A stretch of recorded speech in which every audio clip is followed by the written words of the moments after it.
Hello my dear students, welcome back to my class. Myself Saloni Singh और हम कर रहे हैं chapter number 4 chemical kinetics from NCERT textbook class 12। So जो भी बच्चे मुझे अभी देख रहे हैं जिन्हें ऐसा लगता है कि मैम क्या आप केमिस्ट्री के हैंड रिटन नोट्स प्रोवाइड करते हैं या फिर मैम क्या आप इंडेक्स एक्सरसाइज और प्रीवियस ईयर्स के क्वेश्चंस के सोल्यूशन कराते हैं, तो ये सारी चीज़ें मैं करवाती हूँ। इनफैक्ट हमारे लाइव सेशन भी होते हैं, हमारे डाउट सेशन भी होते हैं, सब कुछ होता है, पर वो यूट्यूब प्लेटफॉर्म पे नहीं होता माय डियर स्टूडेंट्स। यूट्यूब पे सिर्फ आपको वीडियो रिकॉर्डेड वीडियो लेक्चर्स मिल जाते हैं, लेकिन अगर आपको जेन्युइनली मेरे साथ एनरोल करके मेरे साथ पढ़ना है तो आपके लिए स्पेशली विद्याकुल पे ये कोर्स लॉन्च किया गया है जिसके अंदर आप सब कुछ एक्सेस कर सकते हैं। मेरे हैंड रिटन नोट्स, मेरे प्रीवियस ईयर्स के क्वेश्चंस के पीडीएफ्स, मेरे एमसीक्यू की सीरीज़, वेटेज वाइज जो डिस्ट्रीब्यूशन है चार्ट, प्रॉपर गाइडेंस मिलेगा आपको वहाँ पे। उसके साथ साथ इंडेक्स एक्सरसाइज के क्वेश्चन के सोल्यूशन, डाउट सेशन होगा, लाइव सेशन होगा, एंड में रिवीजन भी होगा, सब कुछ होगा। लेकिन ये सब कुछ आपको कहाँ से मिलेगा? नीचे आपको डिस्क्रिप्शन बॉक्स में एक लिंक मिल जाएगी इस पर्टिकुलर थिंग से रिलेटेड, और उस लिंक पर जाकर क्लिक करिए। आपको एक मिनिमम प्राइस पूरे ईयर के लिए पे करना पड़ेगा, दैट इज 2997 रुपीज़। और उसमें भी अगर आप SSPC कोड यूज़ कर लेते हैं तो आपको 10 to 20% ऑफ मिल जाएगा। Max to max you can avail 20% discount. So what are you waiting for? Go and access करिए और नॉन स्टॉप अपनी स्टडीज को स्टार्ट करिए। चलिए स्टार्ट करते हैं वेरी पॉजिटिव नोट पर आज का सेशन, है ना। सो बेसिकली हम जो कर रहे थे चैप्टर नंबर 4 केमिकल काइनेटिक्स में, तो प्रीवियस वीडियो जिस बच्चे ने भी देखा है और नहीं देखा है तो यहाँ पे मैं लिंक दे देती हूँ, आई वाला टैप, उस पर क्लिक करके जाइए और प्रीवियस वीडियो देख कर आइए। सो लास्ट चीज जो हमने उसमें की थी वो की थी रेट कांस्टेंट, और मैंने कहा था कि रेट कांस्टेंट की जो यूनिट होती है वो ऑर्डर ऑफ रिएक्शन पे डिपेंड करती है। रेट कांस्टेंट की यूनिट किस पे डिपेंड करती है? ऑर्डर ऑफ रिएक्शन पे। चलिए देखते हैं कैसे निकालते हैं। कोई भी चीज आपको रटनी नहीं है, सो ध्यान दीजिएगा। आप सिर्फ यूनिट से पता लगा लेंगे कि ऑर्डर ऑफ रिएक्शन क्या होगी। लेट्स सी, अगर मैं रेट ऑफ रिएक्शन की बात कर रही हूं तो rate of reaction will be equal to k a की पावर 0। अब जब a की पावर 0 है तो आप उसे कौन सा ऑर्डर कंसीडर करेंगे? 0 ऑर्डर रिएक्शन कंसीडर करेंगे, है ना। और a की पावर किसी भी वैल्यू पे 0 पावर होती है तो उसकी वैल्यू को क्या कंसीडर किया जाता है? 1। तो ये तो पूरा इसको 1 कंसीडर कर लेंगे, यानी rate will be equal to k। यानी अगर आप 0 ऑर्डर रिएक्शन की बात करते हैं तो जो रेट ऑफ रिएक्शन की यूनिट होगी वही रेट कांस्टेंट की यूनिट होगी। बात समझ में आ रही है? देखिए, रेट ऑफ रिएक्शन को आप कैसे डिफाइन करते थे? Decrease in concentration of reactant और increase in concentration of product with respect to time. So मैं इसको ऐसे लिखती थी, -dx/dt is equal to k, है ना। अब इसका यूनिट निकालना है तो x क्या है? एक कॉन्सेंट्रेशन है। कॉन्सेंट्रेशन को मोल पर लीटर में मेजर करते हैं, तो मोल लीटर रेज टू -1, और टाइम है तो सेकंड में मेजर करेंगे तो सेकंड रेज टू -1। तो यही हो गई आपकी k की यूनिट। तो k की यूनिट क्या हुई बच्चा? Mole litre raise to -1, second raise to -1। नीचे जब सेकेंड है तो सेकेंड ही रहेगा, जब आप उसे ऊपर लेके आएंगे तो सेकेंड रेज टू -1 हो जाएगा। तो ये 0 ऑर्डर रिएक्शन के लिए आपके रेट कांस्टेंट की यूनिट हो गई। अब चलिए इसके फर्स्ट ऑर्डर के लिए देखते हैं। अगर मैंने एक्सप्रेशन ऐसे लिखा r is equal to k a की पावर 1, तो जाहिर सी बात है कि ये कौन सा ऑर्डर हुआ? फर्स्ट ऑर्डर रिएक्शन हुआ, है ना। अच्छा, अब फर्स्ट ऑर्डर रिएक्शन हुआ तो रेट ऑफ रिएक्शन की यूनिट तो आप यहां से जान गए हैं, मोल पर litre. Mole litre raise to -1 and second raise to -1, rate of the reaction की यही यूनिट है, ठीक है। इक्वल टू k a की पावर 1। अब a क्या है बच्चा? a is the concentration of any solution. तो कॉन्सेंट्रेशन को किस में मेजर करते हैं? मोल पर लीटर में। तो देखिए k mole litre raise to -1, और यहाँ पे है आपके पास mole litre raise to -1 second raise to -1। तो k will be equal to mole litre raise to -1 second raise to -1 upon mole litre raise to -1। ये कैंसिल हो गया, तो यहाँ पे आपको k की यूनिट क्या मिली? ध्यान से देखिएगा, k will be equal to second raise to -1 for the first order order reaction. I hope you are clear. Zero order का निकाल लिया आपने, फर्स्ट ऑर्डर का निकाल लिया यूनिट के की। अच्छा जरा सेकेंड ऑर्डर के लिए भी देख लेते हैं। तो चलिए, अगर मैं यही चीज सेकेंड ऑर्डर के लिए निकालना चाहूँ तो मैं एक्सप्रेशन कैसे लिखूंगी? R इक्वल्स टू के ए की पावर 2, यस है ना। अच्छा अब यहाँ पे रेट का यूनिट तो आपको पता है, mole litre raise to -1 second raise to -1 equal to k. A को क्या लिखोगे? मोल लीटर रेज टू -1 का स्क्वायर, है कि नहीं? ओके चलिए देखिए, तो k will be equal to mole litre raise to -1 second raise to -1 upon mole litre raise to -1 का स्क्वायर, है ना। तो एक मोल लीटर रेज टू -1 इसके साथ कैंसिल आउट हो गया, तो हमारे पास यूनिट क्या बची? K will be equal to mole raise to -1 litre second raise to -1 and this is for, this unit is for second order reaction, है ना। चलिए बहुत ही बढ़िया बात है। First order, zero order, second order तीनों ही केसेस के लिए देख लिया, पर हमें क्या चाहिए? हमें एक जनरलाइज्ड इक्वेशन चाहिए जिससे हम किसी भी ऑर्डर का कोई भी ऑर्डर हो, अभी तो हमने सेकेंड ऑर्डर तक निकाला है, अगर मान लो आपको थर्ड ऑर्डर का निकालना है या 3/2 ऑर्डर निकालना है या 4/2 ऑर्डर निकालना है या 1/2 ऑर्डर निकालना है, तो आपके पास एक प्रॉपर यूनिट होनी चाहिए जिसके अंदर प्लेस करे। हर बार आप इतनी कैलकुलेशन थोड़ी करेंगे, तो what you can do, let's see, एक जनरलाइज्ड इक्वेशन डिराइव करते हैं। So general equation to calculate the unit of, to calculate unit of rate constant, है ना। ओके चलिए देखते हैं। सो किसी भी केस के अंदर क्या हो रहा है?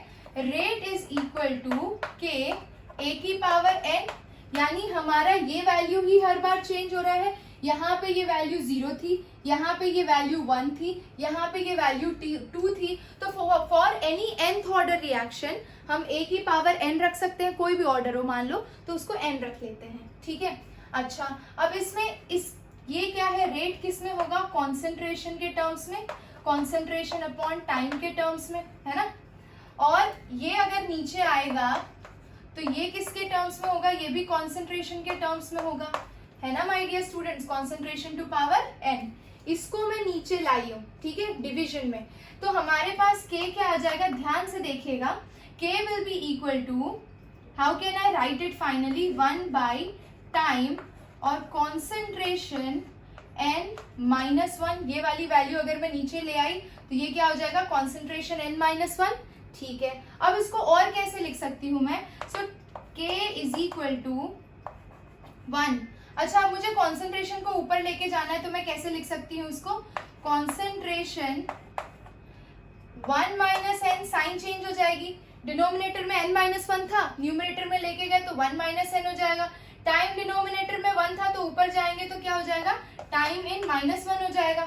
चलिए so k will be equal to, कोई भी कॉन्सेंट्रेशन हो तो कॉन्सेंट्रेशन मोल पर लीटर में होगा, तो ये तुम्हारी फाइनल यूनिट हो गई mole litre raise to -1, 1 minus n and time in second raise to -1। ये आप किसी भी ऑर्डर ऑफ रिएक्शन के लिए यूज कर सकते हैं। जरा इसको अप्लाई करके देखते हैं जीरो ऑर्डर के लिए, फर्स्ट ऑर्डर के लिए एंड सेकेंड ऑर्डर के लिए कि क्या ये सेम यूनिट दे रहा है। Where n stands for order of reaction, n को क्या लेना है आपको? n is your order of reaction. सीधा सीधा देखो, अगर मैंने n की वैल्यू 0 रखी बच्चा तो क्या होगा? n की वैल्यू 0 रखी तो क्या होगा? Mole litre raise to -1 second raise to -1, zero order आएगा कि नहीं आएगा? आएगा ऑफ कोर्स। अच्छा अगर मैं n की वैल्यू 1 रखती हूँ तो 1 माइनस 1 0 हो जाएगा, और 1 माइनस 1 0 हो जाएगा तो ये वैल्यू 1 हो जाएगी, यानी कि फर्स्ट ऑर्डर का रिएक्शन आ जाएगा सेकेंड रेज टू -1।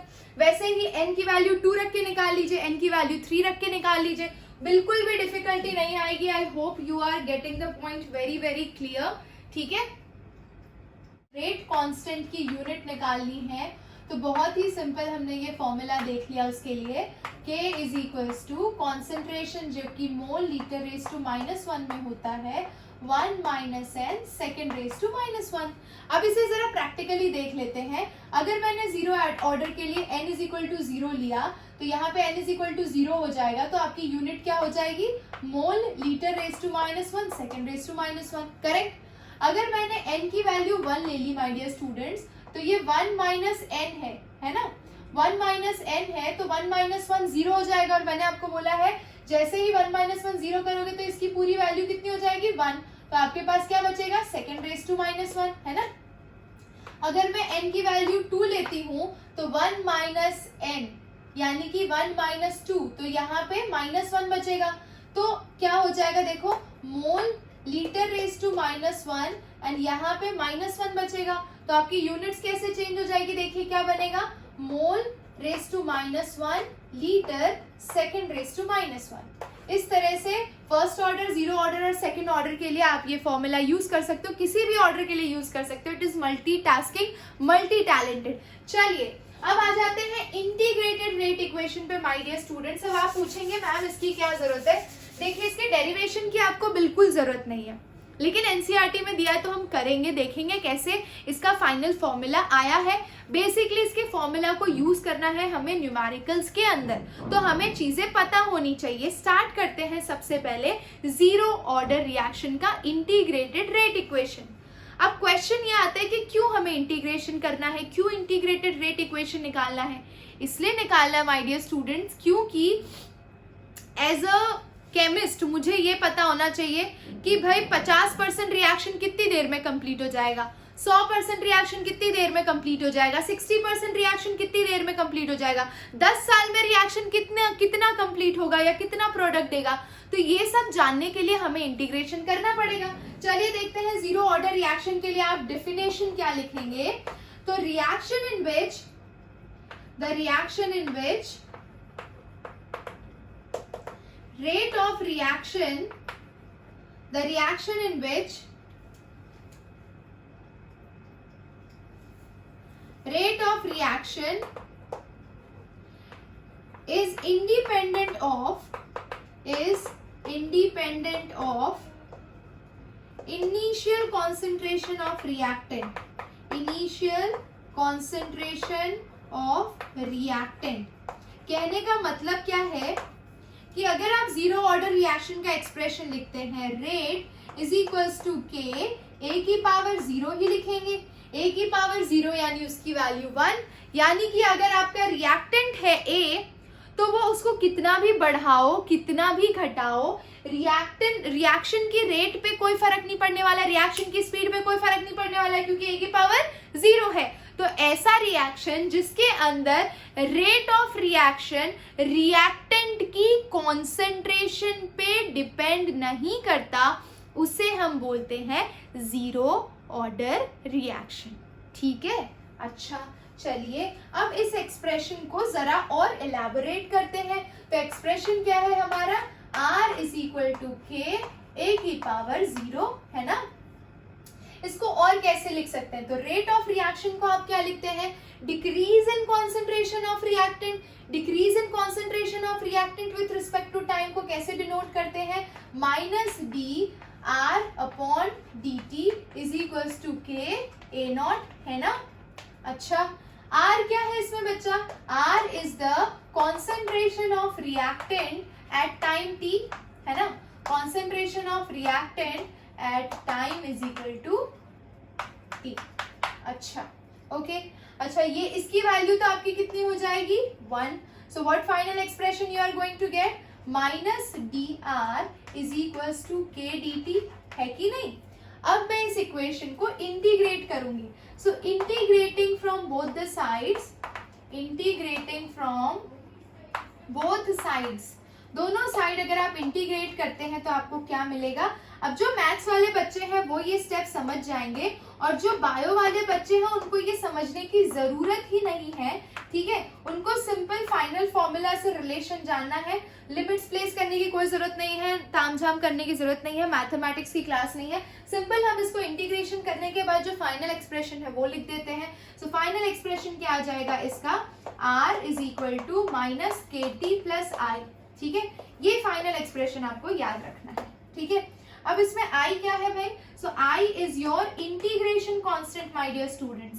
जब भी आप इंटीग्रेशन करेंगे तो इंटीग्रेशन कांस्टेंट इस तरह से लगता है जब इस तरह के एक्सप्रेशन को आप इंटीग्रेट करते हैं तब। अच्छा अब इसमें थोड़ा सा चेंज करेंगे हम। क्या चेंज करेंगे? अगर मैं टाइम t को 0 ले लेती हूँ, at time t is equal to 0, तो 0 टाइम पे क्या हो जाएगा? R जो है आपका concentration of reactant at time t, वो कैसा हो जाएगा? R naught. R will be equal to R naught. R naught क्या है बच्चा? Initial concentration. R नॉट क्या है? Initial concentration of reactant. Initial concentration of reactant. अगर एक एक चीज आप मेरे साथ कर रहे हो ना, आपको बिल्कुल कंफ्यूजन नहीं होगी, और है भी तो कमेंट सेक्शन में पूछ लेना, कोई टेंशन वाली बात नहीं है। लेकिन जो बच्चा बीच में से स्किप करेगा उसको कुछ समझ में नहीं आएगा। I am telling you, stick to me with the beginning. आप एक भी लाइन स्किप नहीं करेंगे, आपके सारे कॉन्सेप्ट्स क्लियर होंगे, आप डेफिनेटली 95 प्लस जाओगे। ठीक है, चलो अब इसको आगे देखते हैं। तो मैं क्या करूंगी, इस इक्वेशन के अंदर टाइम को 0 ले लेती हूँ और r की जगह पे R नॉट प्लेस कर देती हूँ, यानी इसको इसमें प्लेस करती हूँ। तो मेरे पास एक्सप्रेशन क्या आएगा माय डियर स्टूडेंट्स? ये देखिए, R naught minus k into 0, R naught is equal to minus k into 0 plus I। ठीक है, और ये तो आपका हो ही जाएगा 0। तो आपके पास क्या एक्सप्रेशन आया? R naught is equal to I। अरे वाह, अगर R नॉट I के इक्वल है at time t is equal to 0, तो हम वापस इसको ये इक्वेशन नंबर 1 में प्लेस कर सकते हैं। इस इक्वेशन 2 को प्लेस इक्वेशन 2 इन 1। ठीक है, अब 1 में प्लेस कर दीजिए। तो प्लेस करेंगे तो क्या होगा? I की जगह पे आपको R नॉट प्लेस करना है, तो आपका एक्सप्रेशन क्या मिल जाएगा? R is equal to minus KT plus R naught my dear students. ठीक है, so finally you are getting K is equals to R naught minus R upon T। ये हो गया आपका फाइनल एक्सप्रेशन। ये आपको यूज करना है जीरो ऑर्डर रिएक्शन का रेट निकालने के लिए। I hope you are getting it. Okay, चलिए अब आगे बढ़ते हैं, इसका एक ग्राफ देख लेते हैं बच्चा। यस बच्चा, तो आगे ध्यान से देखते हैं कि इस पर्टिकुलर इक्वेशन की सिग्निफिकेंस क्या है, कहाँ पे यूज होता है। अब ये जो पर्टिकुलर इक्वेशन है, अगर आप में इनिशियल कॉन्सेंट्रेशन आपको पता है, फाइनल कॉन्सेंट्रेशन आपको पता है, यानी फाइनल कॉन्सेंट्रेशन नहीं बोल सकते, किसी भी टी टाइम पे अगर आपको रिएक्टेंट की कॉन्सेंट्रेशन पता है, आपको टाइम पता है, तो आप रेट कांस्टेंट निकाल सकते हो, या फिर अगर आपको ये 3 वैल्यूज पता है तो आप ये निकाल सकते हो। ठीक है, अच्छा, इसके अलावा अगर आप इस इक्वेशन को ध्यान से देखें, ये वाली जो इक्वेशन है, इसको आप और कैसे लिख सकते हैं? R is equals to R naught minus KT। ठीक है, और अगर आपको ग्राफ की इक्वेशन याद है कि y is equal to mx plus c, जो ग्राफ होता है वो हमेशा स्ट्रेट लाइन देता है, तो ये जो सिचुएशन है ये y is equal to mx plus c से कंपेरेबल है। और जब आप इस ग्राफ को प्लॉट करेंगे माय डियर स्टूडेंट्स, यानी कि rate of reaction versus time, अगर आप प्लॉट करते हैं तो आपको इस तरह से लाइन मिलेगी। ठीक है, अब इस तरह से लाइन मिलेगी, तो इस इंटरसेप्ट को आप क्या बोलेंगे? इस इंटरसेप्ट को आप बोलेंगे R नॉट, यानी कि इनिशियल कॉन्सेंट्रेशन, और ये जो स्लोप है आपका, this slope will be equal to minus of K। ठीक है, slope will be equal to minus of K। तो ये चीजें आप ध्यान में रख लीजिए। ठीक है, और ये ग्राफ ध्यान में रख लीजिए। अच्छा, ये हो गया जीरो ऑर्डर रिएक्शन के लिए ग्राफ। अच्छा, और क्या स्पेशल चीजें हैं जीरो ऑर्डर रिएक्शन के बारे में, जरा ध्यान से देखिए। Zero order reaction usually special conditions में होता है, यूजुअली जहां पे कई रिएक्शंस किसी कैटलिस्ट की प्रेजेंस में होते हैं, specially metal as a catalyst या फिर कोई एंजाइम की प्रेजेंस में होते हैं, उसे हम जीरो ऑर्डर रिएक्शन कंसीडर करते हैं। और क्यों करते हैं वो भी देखते हैं। फॉर एग्जाम्पल, ये देखिए, ये जो अमोनिया का रिएक्शन है 2NH3 in presence of platinum gives N2 plus 3H2। ये जो रिएक्शन है इसके 2 कंडीशन है। देखिए, लो कॉन्सेंट्रेशन होगा अगर अमोनिया का, तो ये रिएक्शन आपका कैसा होगा? First order. ठीक है, लेकिन जैसे ही अमोनिया का कॉन्सेंट्रेशन हाई हो गया, high concentration of ammonia will make it a zero order reaction. ठीक है, तो एग्जाम में यही क्वेश्चन आता है कि ammonia at low concentration is first order, but जैसे ही अमोनिया का कॉन्सेंट्रेशन बढ़ता है वो एक जीरो ऑर्डर रिएक्शन क्यों हो जाता है? तो चलिए इसका रीजन देखते हैं माय डियर स्टूडेंट्स। देखिए, ये किसके सरफेस पे हो रहा है? प्लैटिनम की सरफेस पे, यानी प्लैटिनम एक मेटल है। फाइनली डिवाइडेड प्लैटिनम प्लेस्ड है, ठीक है।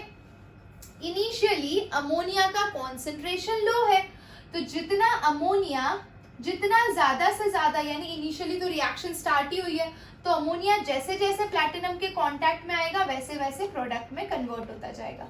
यानी कि अमोनिया जितना ज्यादा आया उतना प्रोडक्ट में बनता गया, जितना ज्यादा आया उतना प्रोडक्ट में बनता गया। तो according to first order reaction हम स्टेटमेंट क्या लिखते हैं? Rate of reaction is equal to rate constant and जो भी रिएक्टेंट है की पावर 1, यानी rate of reaction is directly proportional to the concentration of reactant. Concentration of reactant जैसे जैसे आता जाएगा वैसे वैसे प्रोडक्ट में बनता जाएगा, यानी जितना रिएक्टेंट ज्यादा होगा उतना प्रोडक्ट बनेगा। ये फर्स्ट ऑर्डर रिएक्शन के लिए है। लेकिन हमने जीरो ऑर्डर रिएक्शन में क्या लिखा है कि जीरो ऑर्डर रिएक्शन रिएक्टेंट की इनिशियल कॉन्सेंट्रेशन पे डिपेंड नहीं करता है। तो अगर मैं इसको लो कॉन्सेंट्रेशन पे फर्स्ट ऑर्डर बोल रही हूँ, यानी कि अमोनिया का कॉन्सेंट्रेशन जितना ज्यादा होगा उतना प्रोडक्ट बनेगा, तो फिर ये हाई कॉन्सेंट्रेशन पे जीरो ऑर्डर क्यों हुआ? जीरो ऑर्डर इसलिए हुआ माय डियर स्टूडेंट्स, कंटिन्यूअसली जैसे जैसे अमोनिया इसकी सरफेस पे आता जा रहा था, एक टाइम ऐसा आया कि पूरा सरफेस अमोनिया से कवर हो गया, पूरा सरफेस अमोनिया से कवर हो गया। अब अगर पूरा सरफेस अगर आपका अमोनिया से कवर हो गया है, तो आप एक्सटर्नली कितना भी सप्लाई करो उसका कॉन्सेंट्रेशन इंक्रीज करने से फर्क नहीं पड़ेगा, बिकॉज वो क्या करेगा, पहले जो यहाँ पे ऑलरेडी डिपॉजिटेड अमोनिया है प्लैटिनम की सरफेस पे, उसको प्रोडक्ट में कन्वर्ट करेगा। बात समझ में आ रही है? So at a very high concentration of ammonia, the platinum surface is already covered with ammonia। ठीक है, प्लैटिनम पूरी तरह से अमोनिया से कवर्ड है, तो कितना भी एक्सटर्नली ऐड करोगे वो प्रोडक्ट में थोड़ी कन्वर्ट होगा। अब तो वो इंडिपेंडेंट हो गया कॉन्सेंट्रेशन की क्वांटिटी से। Rate of reaction become independent of the initial concentration of reactant. I hope ये चीज आप देख पा रहे हो। ये सेम चीज हर उस कंडीशन में होती है जहां आप metal as a surface catalyst use करते हो। यहाँ पे भी HI का कॉन्सेंट्रेशन जब लो था तो फर्स्ट ऑर्डर फॉलो हो रहा है, लेकिन HI का कॉन्सेंट्रेशन जैसे ही बढ़ा, गोल्ड की सरफेस पे पूरी तरह से HI डिपॉजिट हो गया है। ठीक है, तो अब कितना भी HI सप्लाई करो उसकी वजह से रिएक्शन की स्पीड नहीं बढ़ेगी, क्योंकि वो क्या कर रहा है, वो जितना ऑलरेडी प्रेजेंट है उसको पहले कंज्यूम कर रहा है। फास्ट नहीं होगा, उसकी भी एक लिमिट है ना रेट ऑफ रिएक्शन की, कि मैं इससे ज्यादा फास्ट नहीं हो सकता भाई। ठीक है, तो अब तुम क्या दिन भर डालते जाओगे तो मैं फटाफट फास्ट करता जाऊंगा रेट ऑफ रिएक्शन? ऐसा हर बार ट्रू नहीं होता। I hope you are clear. So इस क्वेश्चन का आपको आंसर मिल गया। नहीं मिला है, एक बार वापस रिवाइंड करिए, वापस सुनिए, 2 बार सुनिए, 3 बार सुनिए, डेफिनेटली समझ में आएगा। इतनी क्लैरिटी से समझाया है मैंने, don't worry. Okay, so this is all about zero order reaction. एक और चीज जो जीरो ऑर्डर रिएक्शन में पूछी जाती है वो है इसकी हाफ लाइफ। ठीक है, तो पहले हम देख लेते हैं जीरो ऑर्डर रिएक्शन के लिए हाफ लाइफ कैसे निकालते हैं और हाफ लाइफ होता क्या है। Yes, so my dear students, half life of reaction भी समझ लेते हैं क्या होता है। हाफ लाइफ को हम हमेशा डिनोट करते हैं टी हाफ सिंबल से। ठीक है, टी हाफ सिंबल से डिनोट करेंगे। और ये होता क्या है, उतना टाइम जितने में आपका रिएक्टेंट का कॉन्सेंट्रेशन इनिशियल रिएक्टेंट के कॉन्सेंट्रेशन से आधा हो गया, मतलब कि आधा प्रोडक्ट में कन्वर्ट हो गया। यानी रिएक्शन 50% कहाँ पे कंप्लीट हो रही है, 50% कंप्लीट होने में जो टाइम लगा उसे टी हाफ बोलते हैं। तो 50% कंप्लीट हो गया है, यानी कि जो इनिशियली लिया था रिएक्टेंट की क्वांटिटी वो भी आधी हो गई होगी। बात समझ में आ रही है? ठीक है, so the time during which concentration of reactant is reduced to half of its initial concentration। अरे जरा ध्यान से देखो, so मैं क्या ले रही हूँ, time t is equals to t half। at time t is equals to t half, concentration of reactant is reduced to half of its initial concentration, यानी R is equals to R naught by 2। initial concentration का आधा हो गया है, R concentration of reactant at time t is equals to t half। कहाँ use करना है इसको, कहाँ यूज करना है, तो ध्यान से देखिए। हमारे पास ये इक्वेशन है ये वाला, या फिर हम किसी भी इक्वेशन में पुट करो, डजेंट मैटर। सो हम इस वाले इक्वेशन में पुट करते हैं। So r is equals to minus k t plus r naught था माय डियर स्टूडेंट्स, है ना। अब हम r की जगह पे क्या लेंगे, आर नॉट बाई टू, है ना। तो इसको ले लेते हैं, r naught by two is equals to minus k t. अब t क्या है, t हाफ है, प्लस आर नॉट, है ना।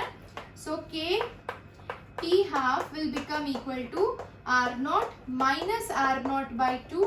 yes बच्चा, ठीक है। so t half will become equal to 2 r naught, LCM लिया आपने, minus r naught by 2.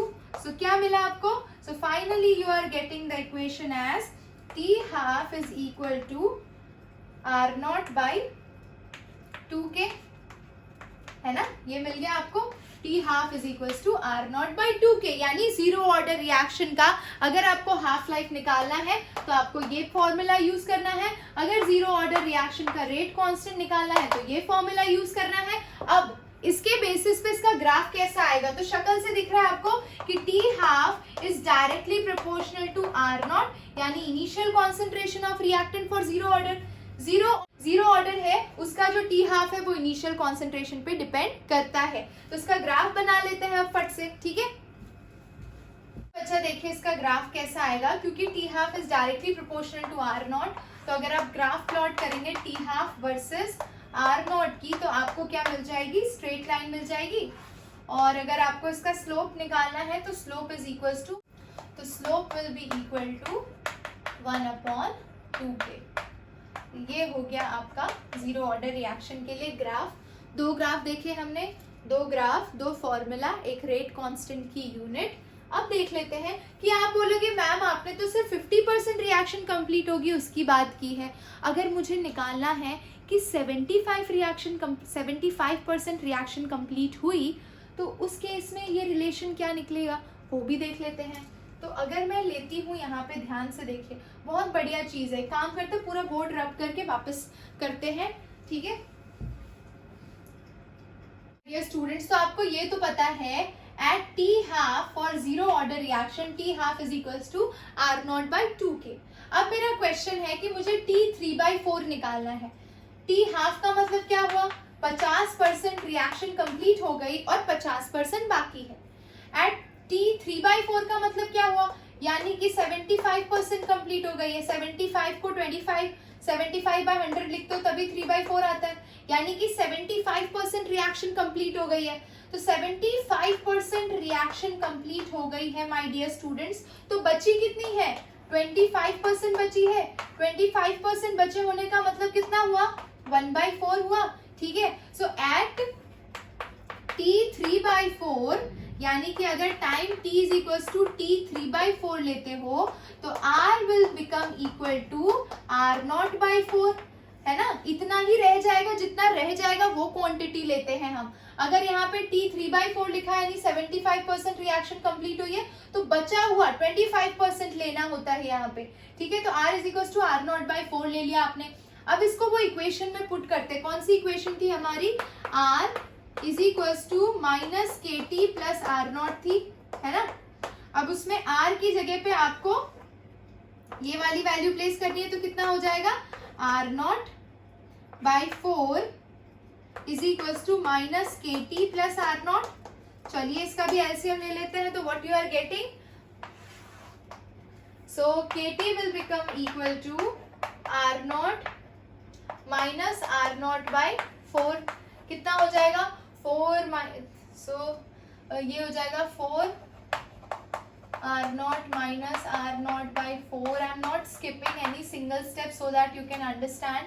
So 3 r naught by 4, है ना।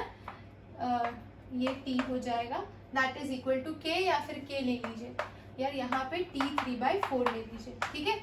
अच्छा, अब अगर मुझे t हाफ और t 3/4 का रेशियो निकालना है, रिलेशन निकालना है, तो मैं क्या करूंगी, सो relation between t half and t 3/4 जरा देखते हैं। तो मैं एक काम करती हूँ, t 3/4 कितना दिया है बच्चा, 3r0/4k, है ना। और t हाफ कितना दिया है, t half is equal to r0/2k। दोनों को डिवाइड कर लीजिए, है ना, दोनों को डिवाइड करेंगे तो आपको रेशियो मिल जाएगा. So t 3/4 upon t 1/2 will be equal to 3/4 वाला मैं व्हाइट से लिख लेती हूँ और उसको दूसरे कलर से. ठीक है, ये मल्टीप्लीकेशन में आ जाएगा, ऊपर आएगा तो कितना हो जाएगा 2k/r0. अब जरा देखिए कौन किससे कैंसिल हो गया. r0 से गया, k से गया, 2 2 ज़ा 4. सो ये हो गया 2/3 यानी 2 1.5 यानी t 3/4 is equals to 1.5 times of t half. ये अच्छा रिलेशन आ जाता है कभी कभी जेई में, नीट में, तो ये आपको निकालना आना चाहिए. ठीक है, you can calculate like this way. I hope you are clear. आपको बहुत मजा आया होगा. करेंगे हम इसके न्यूमेरिकल, बट आज का वीडियो काफी ज्यादा लॉन्ग हो चुका है, तो हम एक काम करते हैं. पहला सेशन पूरा 0 ऑर्डर का ले लिया. इसका नेक्स्ट जो सेशन होगा वो पूरी तरह से फर्स्ट ऑर्डर पे बेस्ड होगा. सो फर्स्ट ऑर्डर पूरा देखिए, 0 ऑर्डर पूरा देखिए, फिर जो उसका जो नेक्स्ट वीडियो होगा उसमें भर भर के हम न्यूमेरिकल्स करेंगे. So stay tuned. Thank you so much for watching till the end and make sure to subscribe the channel. और अगर आपको बहुत सारे और वैरायटी के क्वेश्चन करने हैं, मेरे से लाइव पढ़ना है, you can get enrol to the course which is provided. Link provide किया नीचे डिस्क्रिप्शन बॉक्स में. Thank you so much for watching. Love you all. Take care. मिलते हैं नेक्स्ट क्लास में. Till then bye bye.